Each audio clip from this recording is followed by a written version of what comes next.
How many of you are prepared for an incident like this? Get my new book, Sheep No More, The Art of Awareness and Attack Survival, and I will teach you to think like an attacker so you can truly defend yourself.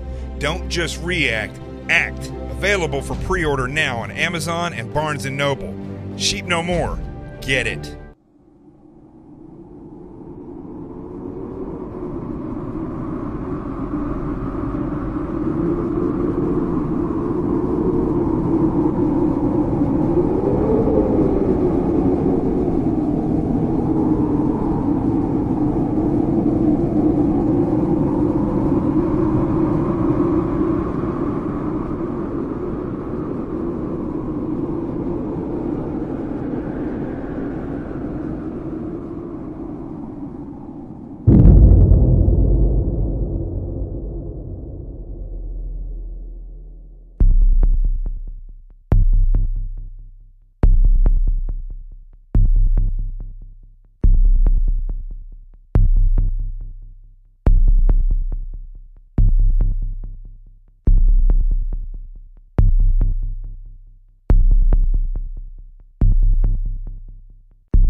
My name is Jonathan Gillum.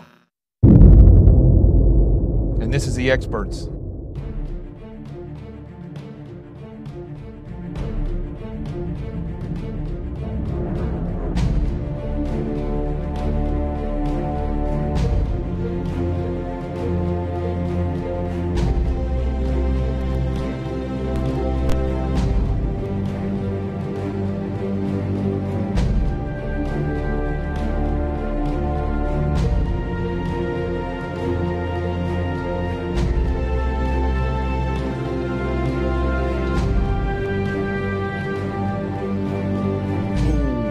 This is Jonathan Gillum, and this is The Experts on Facebook Live, Twitter, and I think we got some people over here on YouTube. Let's see, 9. Well, hopefully there'll be some people on Roku, as I learned last night from one of my loyal listeners there. So tonight we're going to talk a little bit about Marie Harf. I've talked about her before on this show, but I think this is a good time that she really showed why I believe she's a good example of what I like to call non-operators, people that have never done anything operationally, but yet they've got an opinion about all these different things, and they seem to think that they were a real part of whatever operation that they're discussing because they were sitting at the table or taking notes. They were a part of the operation, right? So we're going to discuss that a little bit, and a couple other things that are kind of philosophical, but to be honest with you, I don't know anything about taxes. Again, I couldn't find anybody to talk about taxes, so that's the main story here. But we'll by the end of this week, we'll have somebody talk about taxes. Let's do this. Right. There it is. Now.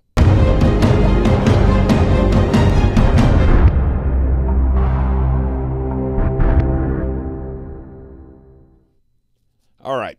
Before I even get started here, I didn't put this on the title and the description of what the show was going to be about. I didn't put this in there. But I wanted to say something real quick. It's something that's kind of alarming to me. Now, first off, before I even do that, great numbers on Twitter tonight. Facebook climbing, so make sure that you're sharing this show on Facebook, that you're retweeting it on Twitter. If you haven't followed me on Twitter, follow me now. If you haven't liked my page on Facebook, do that now. And then everybody go over and subscribe to YouTube, to my YouTube page, Jonathan T. Gilliam. And I'm verified on Facebook and Twitter, not on YouTube. I don't know how I get verified on that. So now that we got that out of the way, here's something that has nothing to do with what we're going to talk about tonight. But I got to tell you, in the past 24 hours, I have talked to no less than 3 women that have had sexual misconduct issues occur with them in the military, or in one case, it has to do with somebody who is actively in the military. I don't want to go into this too much, but I just have to say, okay, 2 of the women were raped. One of them is probably watching this show and understands what I'm talking about. Last night, I talked to a good, dear friend of mine, never knew exactly what happened, but was at one of the service academies when a rape occurred. And I'm going to say this before I get started with what we're going to talk about tonight. Look, I'm no superhero. I'm not an attorney that's going to go out and sue everybody. I'm no longer an officer of the law in the federal government. But I'll tell you what I am. I'm a patriot. And I'm somebody who was an officer in the military. So I know the guidelines, and I know men that push those guidelines. I know that in a lot of ways in this country, we've set ourselves up for issues with sexual harassment issues when perhaps people are flirting, wanting to ask each other out, or maybe one person is attracted to the other person and they push those limits at work. I get it. Listen, those things are going to happen. We're never going to be able to stop those things. That's just the way that is. And I'm not justifying it or anything. I'm just saying that that's what happens, okay? I get it. I've been in charge of men in a platoon that were meat eaters. Men that have gone on. I was just a junior officer. It was like herding cats with guns and a lot of experience and Superman's attitude. But never once did I deal with any of those men who could as quickly walk into a room where bad guys are located, kill those people, and then go home and live their life in a normal fashion. Never once did I see one of these hard-charging wolves be brought up on a charge while we were at the teams on sexual harassment to anybody that worked there. We towed the line when it came to that. And I'm not talking about, nobody even approached the issue of rape. I'm talking about just as much as like asking somebody out on a date. It was people just were scared to death to even approach somebody they may be attracted to, because we in the SEAL teams follow the rule of law. I'm not necessarily talking about the Tier 1 assets here. I can't speak to those. It seems like they've had a lot of issues about stuff. But I'm talking about the SEAL teams that I was in. You towed the law. Captain Pete Van Hoosier, one of the most amazing human beings I've ever met, would never stand for this. Before him, now Admiral Winters at that before he retired, but Captain Winters when I was under, he's the guy that pinned my trident on me, would never have put up with any of this nonsense. And I'm here to tell you, like I said before, I don't have the capacity to put people in jail anymore. I'm a civilian. But if I hear of anyone that is sexually harassing somebody, whether you're a recruiter and doing it, whether you're an active duty member and you are harassing someone else, just harassing them, and won't relent, and especially if I ever hear of somebody who raped somebody else, I am going to make it my mission in life to expose you. I don't care if your name and your active duty and your name gets in the paper. I don't care. If I find out that there's somebody that is doing this and they're in the military and they are disrespecting a female that is in the military, disrespecting her, let alone forcibly pushing yourself on them, going around spreading rumors that you've slept with them, or heaven forbid, rape them. I am the storm, and I will bring the storm on you. And my career isn't going anywhere. I'm just going to get bigger. This platform that I've built is only going to grow, and the CQRF is going to make sure that that happens. And if I hear the name of someone that is doing this to one of my female patriots that is giving of their lives to serve in the military, and you are forcing yourself on her, or you are committing these types of crimes, I will expose you. And I'm not a blue flamer. Listen, I don't go around screwing my buddies over. But as far as I'm concerned, if you can't be like the men that I was in charge of, and I use that term lightly, when I was a junior officer in the SEAL teams, these men knew how to treat women, but yet they could go out and put themselves into harm's way and kill and do it lethally with violence of action in a way that is an art form. But they would never do this. And there's always bad apples. I'm sure there's bad apples out there. But the men that served with me, they weren't that way. SEAL Team 4 wasn't that way. And so that's all I'm going to say about that. But I will not stand for this any longer. In 24 hours, I've known them, but I've talked to 3 women in 3 different areas of the country: California, New York, and somewhere else. I'm not going to say it because that's active. 2 rapes and 1 sexual harassment. In 24 hours, I hear about this. 2 rapes, and 1 was an attempted murder. I'm not standing for this anymore. It's bothered me so bad that at this point, I mean, listen, folks, there's women out there that will make these accusations, women that have mental issues, women that are looking to get something. I get it. That stuff happens. But I can judge the character of the person and pretty much understand the reality of what's going on, and I just won't stand for it.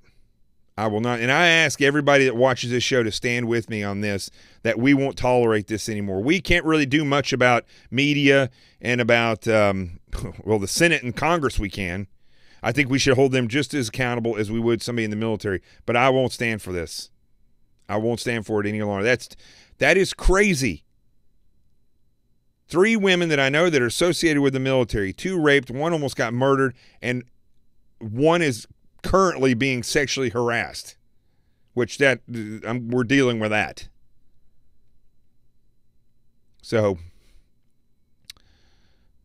stand with me. Stand with me on this. All right, let's go ahead and get started with the show.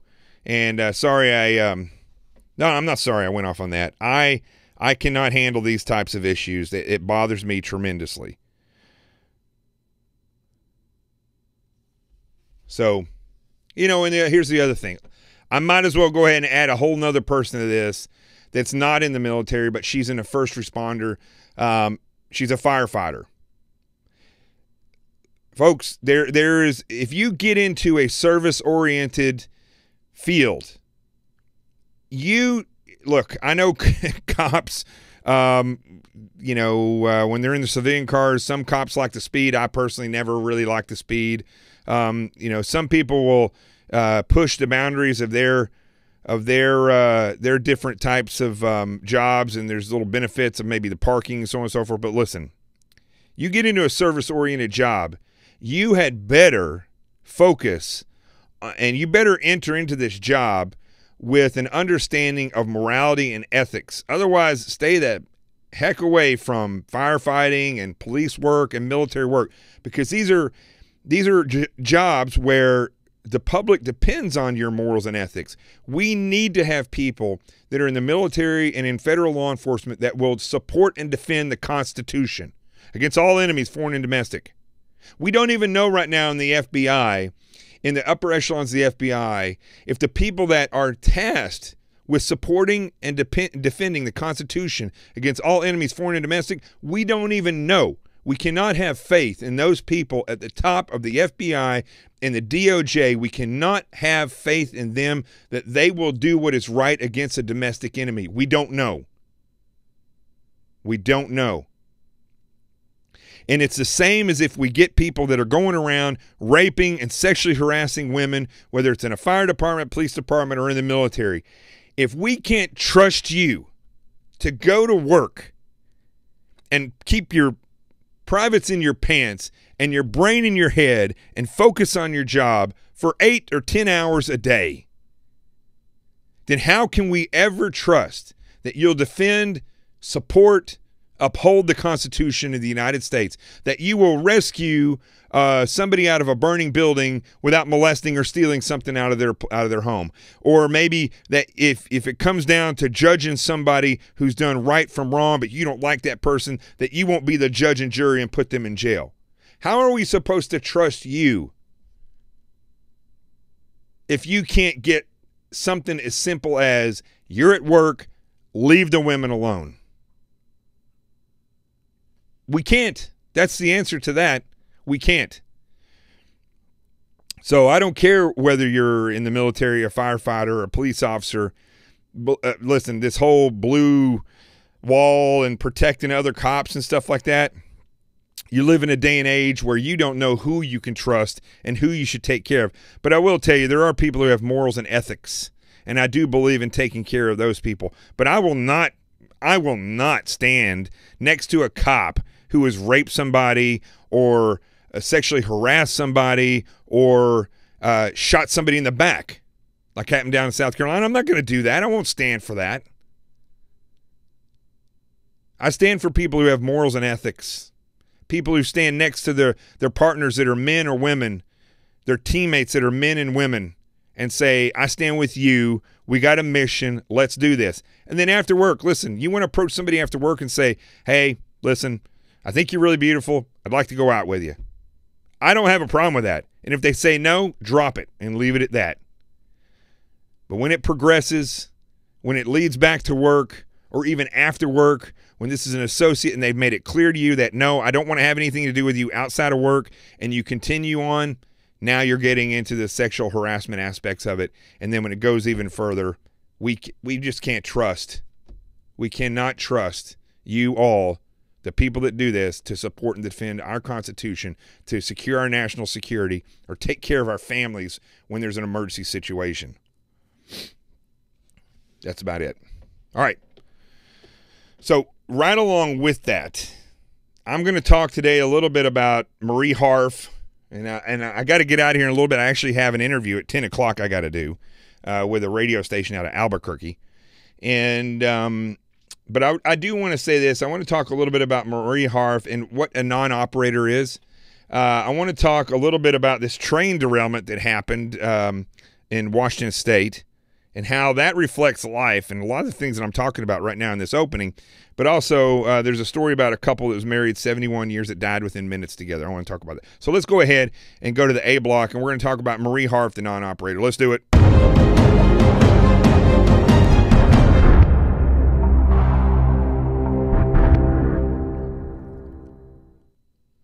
Let me just take a sip of coffee out of my Covfefe cup.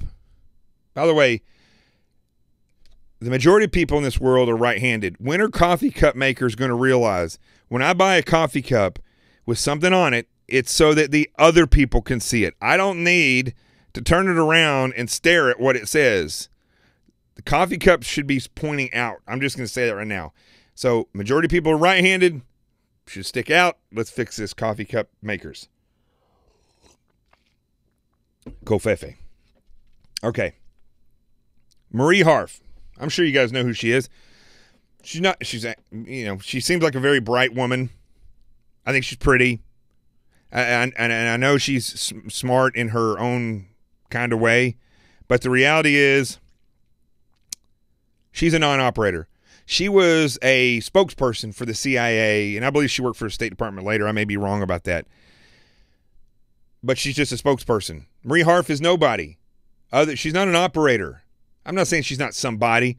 She's not an operator. Marie Harf has never been through CIA, like what Scott Eulinger has been through, the farm where they go through all this spy versus spy trade craft type of training. She's never been through that. She's a spokesperson.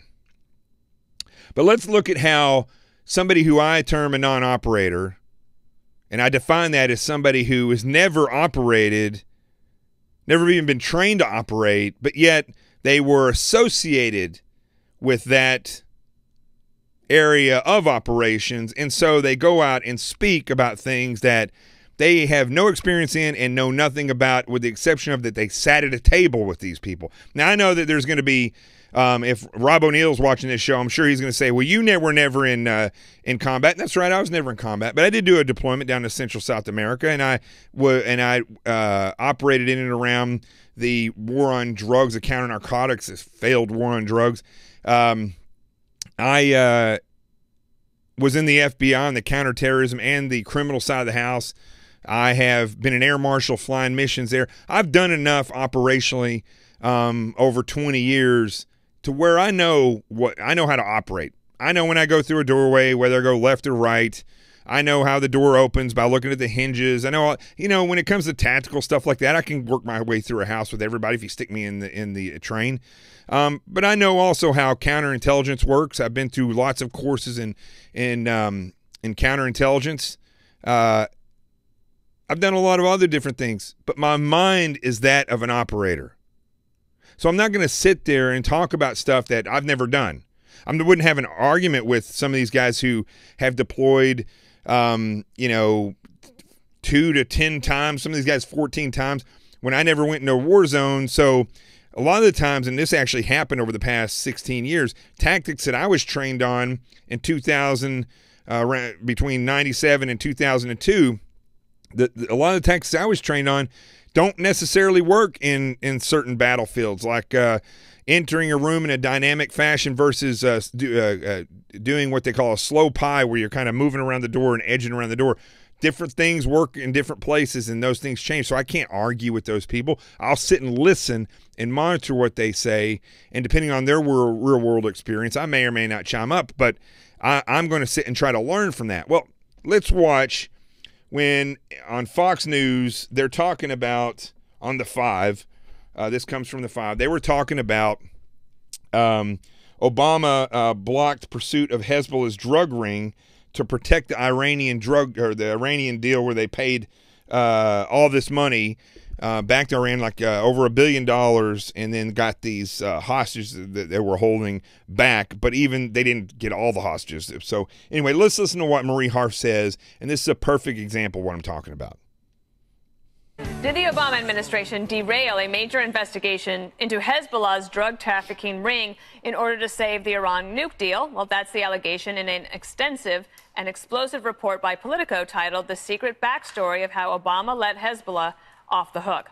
The expose claims officials in the last administration threw roadblocks into a DEA operation called Project Cassandra, designated to track Hezbollah's criminal activities. Why? To secure a deal with a country that backs the terror network. That would be Iran. Marie Harf worked at the State Department in the Obama administration, and she disputes the story. Of course. I was part of the negotiating team that got the Iran nuclear deal done. Now, typical non-operators don't tell you what their part was. They just say, excuse me, I'm getting agitated just looking at her. They say that they were part of the team. Well, she was a spokesperson. So I don't know what part of the team, and heaven forbid, this is the person that they're putting on the team to negotiate when she's only trained to be a spokesperson. If she's sitting at that table giving input on what to do in this negotiation with Iran, that says a tremendous amount about Obama administration and their ability to negotiate with these people. Probably be a good example why we got walked all over the place. But she most likely is a spokesperson. She sits there and listens, and then when she goes out and she formulates how she's going to go to the press with this, what she can and can't say, so she's privy to the discussion. She is not a part of the discussion. She is a fly on the wall. And like I said, heaven forbid if she's given any input. What knowledge does she have? So she may not even realize or have ever known that this operation was going on, because if it was done right, it was done in secret. Until Politico wrote this piece, I had never even heard of this program. You know, the Politico story, this narrative in it, is just false. And there's no evidence in this story to back up their allegations. Okay, so here's the other thing. Both sides of the House and media love to do this. They will give utilize a source that they're not going to name, an unnamed source, a confidential source, and they'll use that to build an entire story off of. But yet, if Politico or somebody on the other side tells a story, but they're not laying out all the proof for it in the story, then it's automatically not true. So you see that a lot with people like Marie Harf. They'll turn around. So most of the stuff that comes out of her mouth has no factual base except for the fact that it's coming out of her mouth. But she's the first one to turn around and criticize when other people do similar things. They quote a couple of low-level ideological sources who clearly don't like the Iran deal. So low-level ideological sources. See, here's what's funny about low-level sources is that operators, which is who she's referring to, are the people that are on the ground, people that actually are doing the deals and making the decisions. They pass this stuff up to the top, and bar the political ramifications, it's an approval process. Not necessarily, look, it's not like Comey or the CIA director or any of these other political appointees are planning these missions or are involved in the operations. They are not. What they do is they sit up there from a high and they look down and they worry about, is that going to affect us politically? Is that going to hurt this candidate politically? How can we work this out for our own political career? And they sit up there and they manipulate things, but they don't come up with the ideas. They don't carry out the operations. They're not involved with the decisions on a day-to-day basis. They just either stamp it yes or stamp it no. That's all they do. So when she talks about low-level sources, ideological sources, she's not talking about people who are conservative or liberal. She's talking about people who are operators, most likely, who are on the ground and have something to lose in this, in the way of not just political issues to lose, but the fact that they have put blood, sweat, and tears into this operation, and they realize the ramifications if it doesn't go through. That is what she's referring to as not good sources. Absolutely the other way around, typical of somebody who is 100% political and 100% non-operator. I guess that'd make her 200%. But everything I know just doesn't back up this narrative. And she doesn't know everything. Marie Harf, I'm sorry, dear, but you don't know everything. You know what you get when you sit at the table with the executives, which is about that much. The rest of the people on the ground know the whole story. You do not know the whole story. 2016, for example, the Obama administration's DEA did take action against Hezbollah's drug and laundering operations. So this story is a hit job, honestly, with no truth behind it. Okay, so Greg, she's strong. Okay, so I'm not going to go through and rehash it and let them rehash what they're saying on here on this show, but here's the deal. I don't know the specifics of this Hezbollah case. I really don't.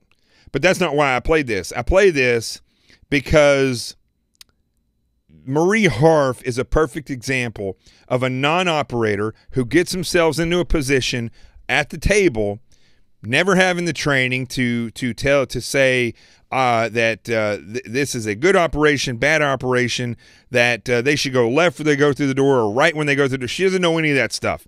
She doesn't know anything about running sources. She doesn't know anything about counterintelligence operations or counter-narcotic, counter-drug operations. She doesn't know any of that. She knows when she sits at the table that whatever, she's been briefed on this stuff and probably read into a lot of the programs. She knows nothing about ground-level operations. She only knows from sitting up at the top what the executives deem great or not great. And she thinks that she knows all this stuff. That's a non-operator. So now you have this you can take with you when you go watch television and you go see these people talk. Ask yourself this: who the heck is Juan Williams? And what has he ever done to give his opinion? Who is Marie Harf? Who is Richard Fowler? That guy doesn't even have enough years to have done a quarter of the things that he talks about. Meghan McCain. Who is she? Her dad was a senator. I mean, that's just Fox News. I could go on over to CNN. I could talk about Morning Joe. You know, you got this guy, Joe Scarborough. He ran for office. I think he served one term in Congress. He's pretty much done nothing else in his life, and he sits around every day on high judging everybody as though he is all-knowing. He's a non-operator. His wife, or whatever she is a non-operator. And so the media is full of these. CNN, give me a list. I'll show you every single person on there is a non-operator. Jake Tapper. Jake Tapper's never operated in any capacity in his entire life. Never. The same, I could say for the rest of them that are up there. These people are people who sit up there. They're actors. They're actors, and at least Marie Harf sat at the table. But that just makes her, in my opinion, more dangerous and more nefarious because she literally, like all these other executives, literally believes that she knows all this stuff when she doesn't. She absolutely doesn't. So let's go to the B block. I'm going to roll through here real quick because I got to do this interview here in just a little bit. Let's go to the B block, and I want to talk real quick about this train derailment and then talk about this couple that died minutes apart.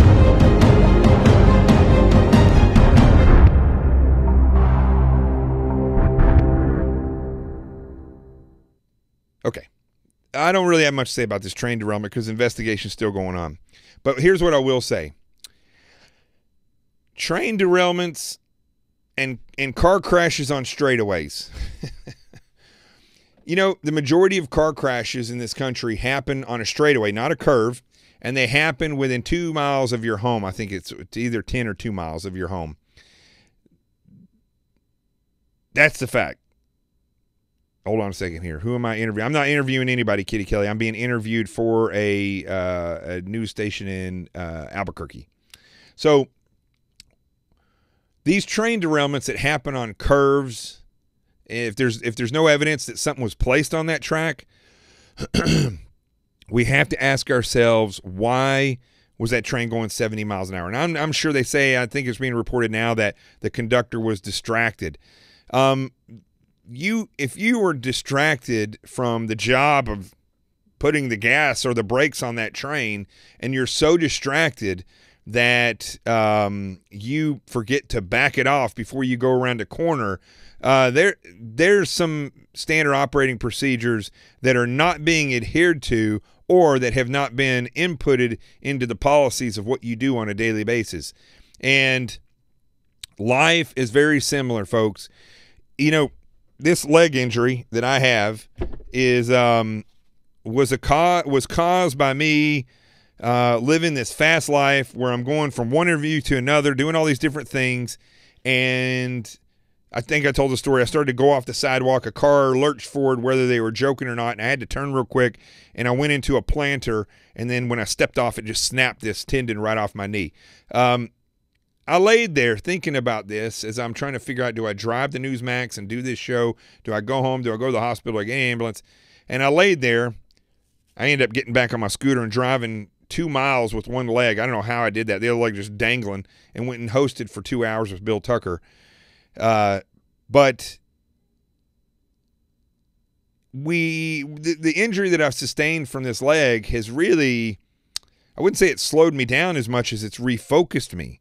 And I'm concentrating on more of what is necessary, the priorities, the things that need to be taken care of. You know, my dog, who I love, and everybody knows that I love him, he's almost 18 years old, to be 18 in June, is aggravating as all get out because he's older now, and I have to pick him up, like at night I have to pick him up and take him outside when he whines or when he gets up and moves around, because the off chance is he could go to the bathroom. So I get woke up several times a night, and he has this sixth sense where, because my leg is all cramped all the time, so I'm not hardly sleeping at night. Right as I fall asleep, he starts moving, he starts coughing. That's kind of lets me know that he's got to get up. So I got to pick him up. I got to take him outside. And before the accident, I would be so aggravated in the middle of the night. I just would want to just, you know. And there were a couple times when I lost my temper with him. I mean, look, we've had our knockdown dragouts. When he was younger, man, we would go at it. Even though he's a little Jack Russell, anybody that's got a Jack Russell will tell you, they ain't playing games. They'll go right after you. And so we've had it out. But after I had this accident, something switched, and I realized, you know, this dog has done so much for me in my life. Been there every time I needed him, and Jesse before Jesse passed away. But for 17 years, I got him when he was a year old. 17 years this dog's been by me in everything that I've done. And I refocused. And so when I look at these train accidents, or accidents that people have when they're going on a straightaway and they fall asleep, or when they're going too fast and they lose control. In the case of the train, when it's approaching this curb, I think about the fact that we live our lives in such a rush on a daily basis. We live our lives in such a way that we're so stressed. We're so stressed that when people like I have an accident, they go and they get pain medication. And this is one thing that sucks about this pain medication. There's only a limited amount that the doctor's going to give you. Even though the injury like this may continue to hurt for a couple more months, I'm only going to get a limited amount of pain medication. And largely in part because people, their lives are so stressful. This is how this addiction works, okay? People are so stressed, their lives are so fast, that when you take an opioid, what happens is everything gets cool. You stop stressing. You start looking around and noticing things. You're able to breathe. And that is an addictive behavior. It's not just the chemical addiction of the opioid, but the fact that people are like, I feel great. Well, you wouldn't need that if you were living your life on the straight and narrow, if you were taking your time and getting things done, if you were focusing on and prioritizing and triaging your life. You wouldn't necessarily need that. So that's why, you know, on the pain medication that I'm on, I really have not been taking it. I take it at night when my leg absolutely cramps to the extent that I'm sitting straight up in bed. If I have to, I'll take one then. But other than that, what I've realized is my life is so full and so focused, and I've got so many moving parts that I enjoy doing, that I don't really feel a need to take that stuff. It's not like it when I had my neck operated on and I was in the FBI. I think I've told this story before. I had Percocet then right after I had my neck surgery. And I remember going back to the FBI and sitting there and saying, that person hates that person. She's screwing him over. He's trying to change this office and screw everything up. And I just sat there and I was like, because I had this stress on me every day. I worked in an environment that was fake. I worked in an environment that was full of ran by non-operators like we see Comey and Mueller and all these people. And so when I took the medication for pain for my neck, it alleviated my stress and I was able to slow down. I think I would have been more susceptible to addiction at that point than I am now, because the stress that I have now is a good kind of stress, because I'm driving forward, I'm learning things, I'm working with the CQRF on a daily basis. So what's the point in all this, and what does it have to do with train derailments? You need to get your life, and I'm sure I'm talking to people for a reason for this, or either this came into my head to talk about this tonight. If you're living your life in such a way that you don't look forward to getting up, or not everybody looks forward to getting up even when they have a happy life, but if you are stressed to the point when you're driving to work that your gut hurts, or when you come home, you're having agita, or if you can't sleep when you go to bed because you're so angry about something, if you're so stressed because money is so tight, you need to take a step back and you need to refocus and realize most of that stuff's fixable. Almost all of it's fixable. Probably all of it's fixable. And you need to learn how to take a deep breath without the drugs, without, slow yourself down so like the train, you don't go off the curb. You have to take ownership of your life. And that, I've got to tell you, having this accident has helped me regain that focus.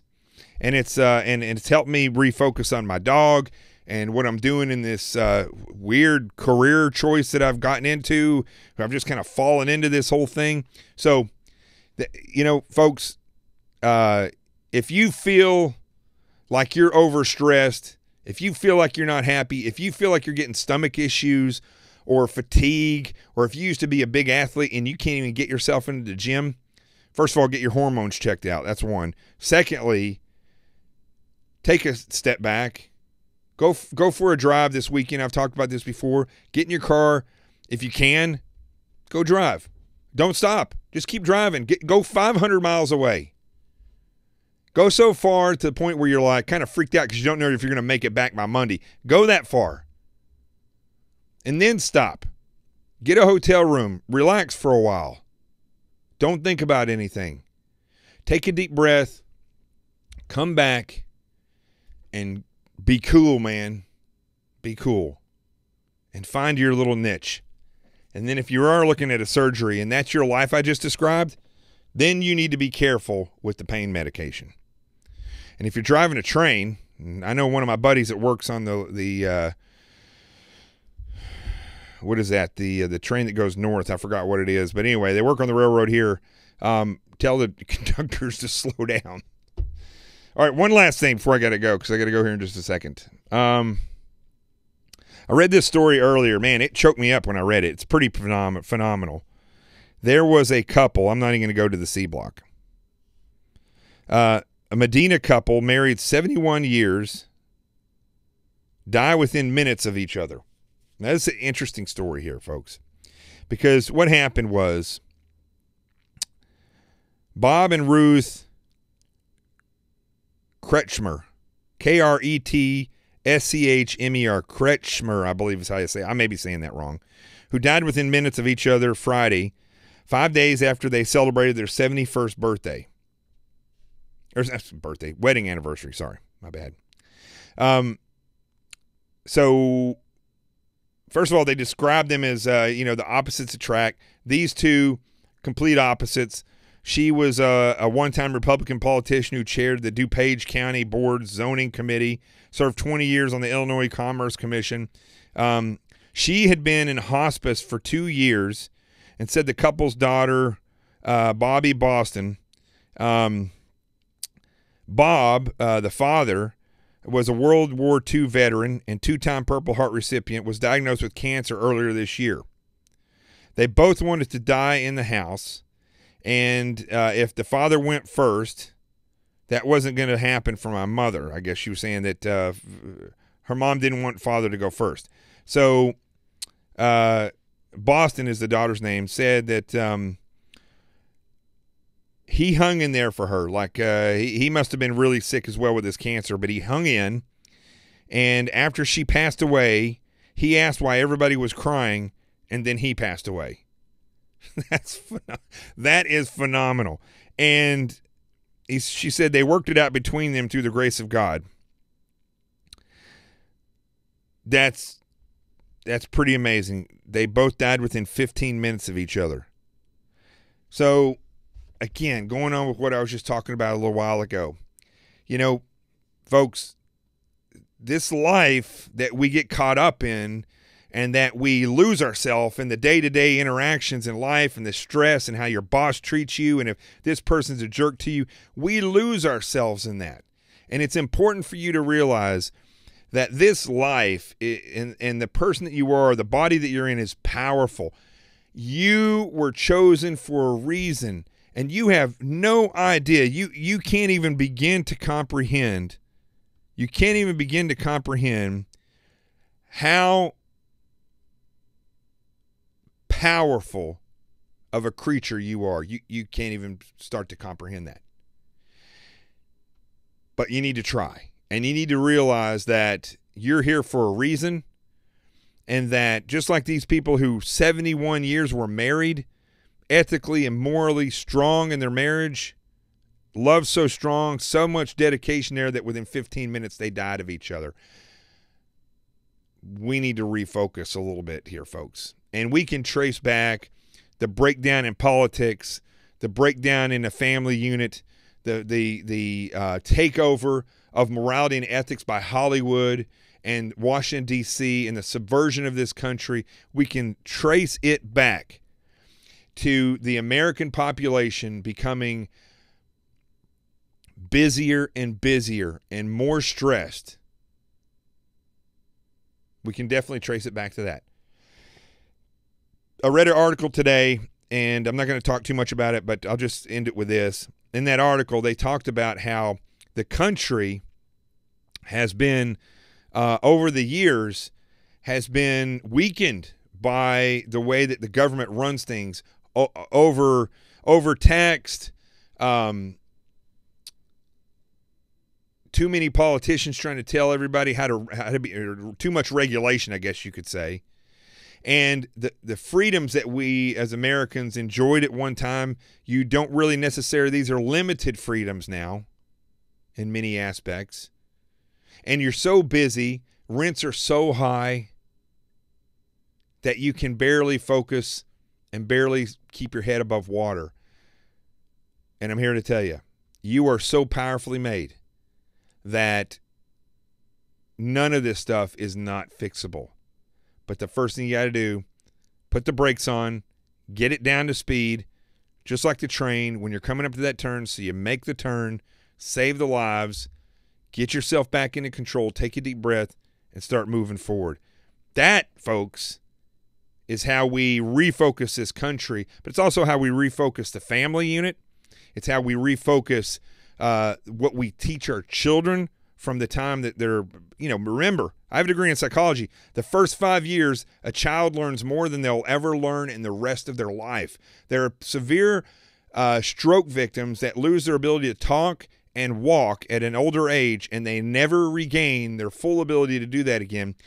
When a child who is a blank slate is able to learn how to speak a language without any schooling and learn how to walk and run, and in some cases wrestle, within their first 5 years. They learn social behaviors within their first 5 years.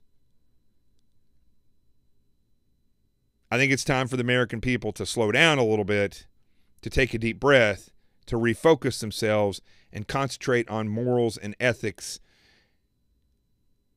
and taking a stand against Hollywood and Washington, D.C. and the leftists in this country. I think that's about it. A little all over the place, but I looked at the news today, and the taxes thing is out there, but I just haven't had, I don't know enough about taxes really to get into it. I just would like taxes to be less. That's all. I don't care how long the form is. They need to be less. Okay. So that's about it. Let's go to, the whole thing was about a truth zone, but I got to go right now because I got to do this interview in just a minute. So anybody got any questions for me? Let me look real quick. Hello, Brandy Farr. Let's see here. Tax law, Remo is saying tax law passing right now, underlying Democrats complaining, media's propaganda creates, I can't hardly read that. Something. Sorry. Oh, I got my glasses around here somewhere. Creates noses. I think you wrote that wrong, Chris Rano. All right. Now that makes me feel good. I feel like I ranted for an hour, and somebody comes on Twitter there at the end, I didn't see who it was, and they say, great show today. Thank you very much. I appreciate that. Let's go to the Truth Zone, shall we?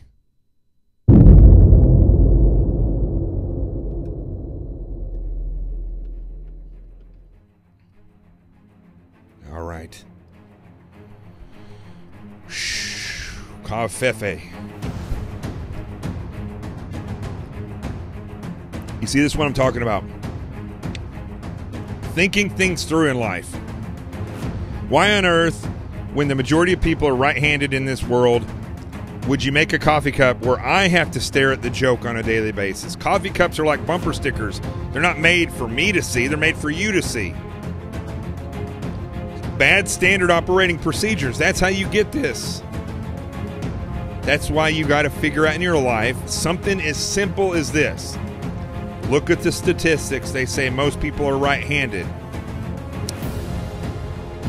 What's the meaning of a coffee cup with something on it? Is it so that you can enjoy? If I was wanting to enjoy something, I'd put the picture of my dog on here so that I could stare at the dog the whole time, that I'm drinking this, right? But it's not. It's a joke. So your standard operating procedure should be, most people are right-handed. We're going to move this to the other side so that other people can see the joke. Do you see how simple that is? That's life. And that's the way that we should look at life and approach life. If you're stressed and things just aren't working out for you, and somebody just said on Twitter, print it on both sides. Hey, print it on both sides. That way you both can enjoy the joke. But if things aren't working out for you in your life, and if things are too stressful for you, and maybe you're a new parent, or maybe you've been in a job for too long, maybe, just maybe, if you look at something like this and you develop a standard operating procedure for your life, and you just reverse this around where you take the joke and you put it on the other side, maybe, just maybe, that will relieve enough stress so that you can start to take another step forward and gain another breath and gain some momentum and start moving forward. Because that's why we're all here. You're here to move forward, not backward. But when you do move backward, you are wonderfully made so that you can learn from that, so you can grow from that. Not everything is going to be forward. Sometimes things are going to be backwards. Just like this leg that got injured was meant to be injured. I'm telling you, it was meant to be injured.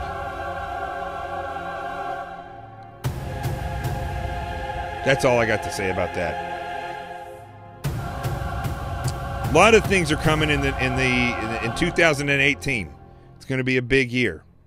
I have a feeling 2017, from the way I'm seeing things, was a big setup for spectacular things in 2018.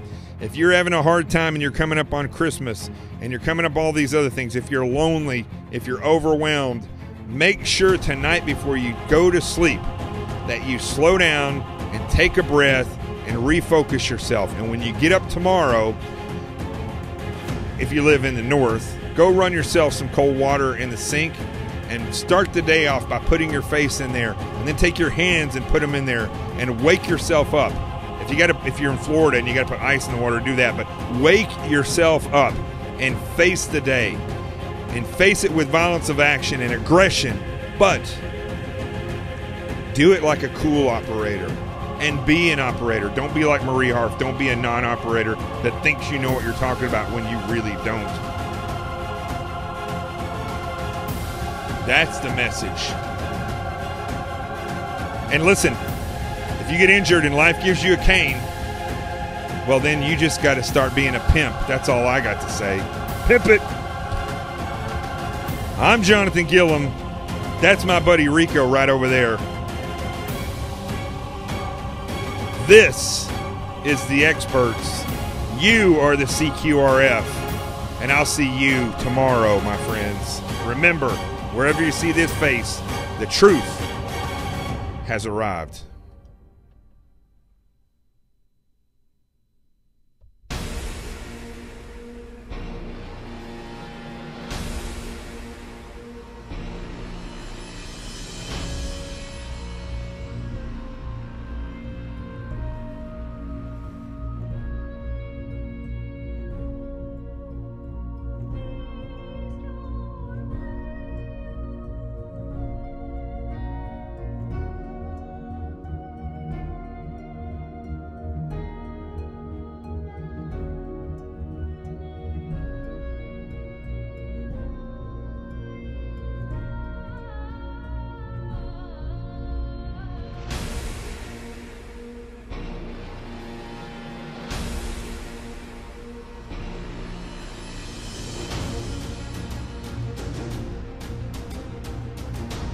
Don't forget to get your copy of Sheep No More, The Art of Awareness and Attack Survival. You see it scrolling across the screen there. If you're one of the few that have refused to order this book, you better get on board. Somebody wrote me yesterday and told me they were getting on a plane on American Airlines and they had the book in their hand, and somebody else said, I've got that same book. This is the evolution, folks, of empowerment of the people. This is the real revolution. You want to be part of a fake revolution, of a leftist revolution? Go join something like Black Lives Matter or Antifa. That's going to do nothing. You want to be part of a real revolution? Get on board the CQRF and the empowerment train, and let's start making this country great again. You are the one that's going to be able to do that. And start it off with Sheep No More, The Art of Awareness and Attack Survival. Sean Hannity wrote the foreword. I don't know if you can see it up there, it's really small, but Marcus Luttrell endorsed the book.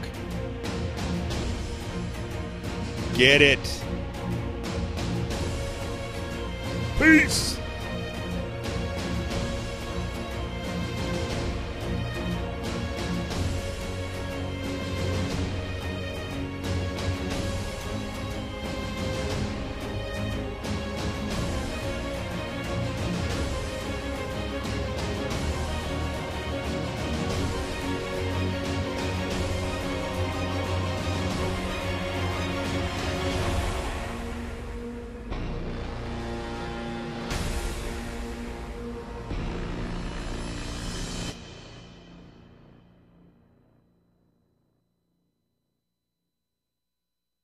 How many of you are prepared for an incident like this? Get my new book, Sheep No More, The Art of Awareness and Attack Survival, and I will teach you to think like an attacker so you can truly defend yourself. Don't just react, act. Available for pre-order now on Amazon and Barnes & Noble. Sheep No More. Get it.